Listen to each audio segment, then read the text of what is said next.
ఓ పక్కన ఇవాళ రేవంత్ రెడ్డి గారి ప్రభుత్వం వాళ్ళేదో తెలంగాణ ప్రజలను ఉద్ధరించినట్టుగా 12 నెలలు పూర్తయింది అని చెప్పని అధికారంలోకి వచ్చిన తర్వాత అని చెప్పని సంబరాలు చేసుకుంటా ఉంటే, మరో పక్కన ఇవాళ 1,00,000 మంది నిరుద్యోగ యువకులు ఇవాళ ఈ ప్రభుత్వ మూర్ఖత్వానికి ప్రతీకగా, ఈ ప్రభుత్వం అధికారంలోకి రాకముందు ఇచ్చినటువంటి ఒక వాగ్దానాన్ని అధికారంలోకి వచ్చిన తర్వాత అమలు చేయకుండా, ఓడలో ఉంటే ఓడ మల్లయ్య, ఓడ దిగినాక బోడ మల్లయ్య అన్నట్టుగా అధికారంలోకి వచ్చిన తర్వాత ఇవాళ విస్మరణకు గురైనటువంటి ఒక పరిస్థితిలో ఇవాళ 1,00,000 మంది నిరుద్యోగులు ఇవాళ సుప్రీంకోర్టుకు వచ్చి వాళ్ళ గోడును ఇవాళ జడ్జి ముందు వెళ్ళబోసుకోవాల్సిన పరిస్థితి ఏర్పడ్డది.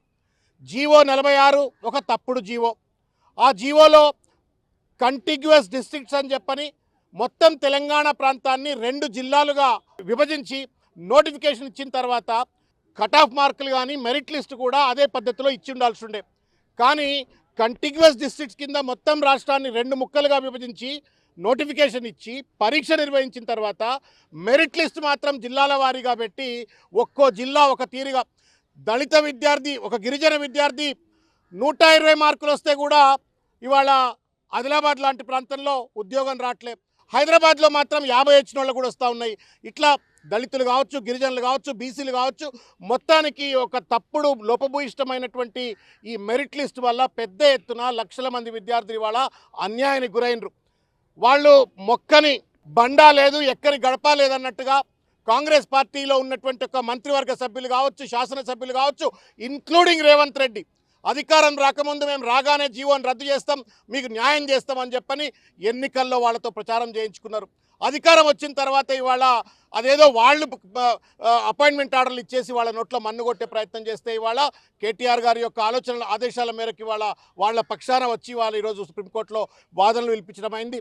ఇవాళ ఆదిత్య సోంది గారు, సీనియర్ అడ్వకేట్ ఆదిత్య సోంది గారు, తర్వాత senior advocate from Hyderabad Vidyasagar గారు, వీళ్ళందరూ శశాంక్ గారు, వీళ్ళందరూ కూడా ఆర్గ్యూ చేసిన తర్వాత వాదనలో ఉన్నటువంటి ఒక న్యాయాన్ని గుర్తించినటువంటి ఒక కోర్టు వారు ఇవాళ నోటీస్ సర్వ్ చేయటం అయింది ప్రభుత్వానికి.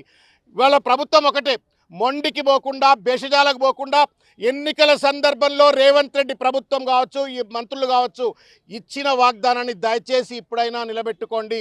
భేషజాలకు పోయి కోట్ల రూపాయలు పెట్టి పెద్ద పెద్ద లాయర్లను మళ్ళీ పెట్టి ఎట్లా మళ్ళీ ఈ నిరుద్యోగుల నోట్లో మన్నుగొట్టాలనే ప్రయత్నం మాత్రం దయచేసి చేయొద్దు అని చెప్పి నేను చేతులెత్తి నమస్కారం చేసి విజ్ఞప్తి చేస్తూ ఉన్నాను. పాపం పిల్లలు నానా కష్టపడి ఢిల్లీ దాకా వచ్చిండ్రు, ఇవాళ కోర్టు ముందు నిలబడ్డరు, సుప్రీంకోర్టులో నిలబడ్డరు, నోటీస్ సర్వ్ అయింది.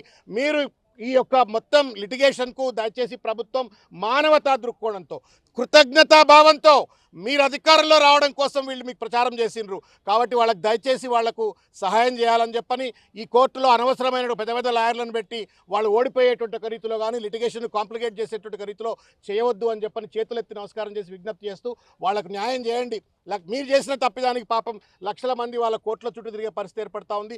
దయచేసి రేవంత్ రెడ్డి గారు, జియో 46లో ఇట్లా అయిపోయింది, జియో 29లో ఇట్లా అయిపోయింది, గ్రూప్ 2లో కూడా అనేక అన్యాయం జరుగుతూ ఉంది. ఇట్లా మొత్తం నిరుద్యోగులకి ఈ రకంగా మీ ప్రభుత్వం వచ్చిన తర్వాత ఓ పక్కన అన్యాయానికి గురై కోట్ల చుట్టూ తిరిగితే మీరేమో సంబరాలు చేసుకుంటా ఉన్నారు. మీరు చేసుకోరు, కానీ వీళ్ళకు కూడా సంబరాలు కలిగే విధంగా సహకరించాలా, వాళ్ళకి న్యాయం కలిగేటువంటి రీతిలో వ్యవహరించాలని చెప్పని చేతులెత్తి నమస్కారం చేసి ఈ ప్రభుత్వానికి విజ్ఞప్తి చేస్తా ఉన్నాం.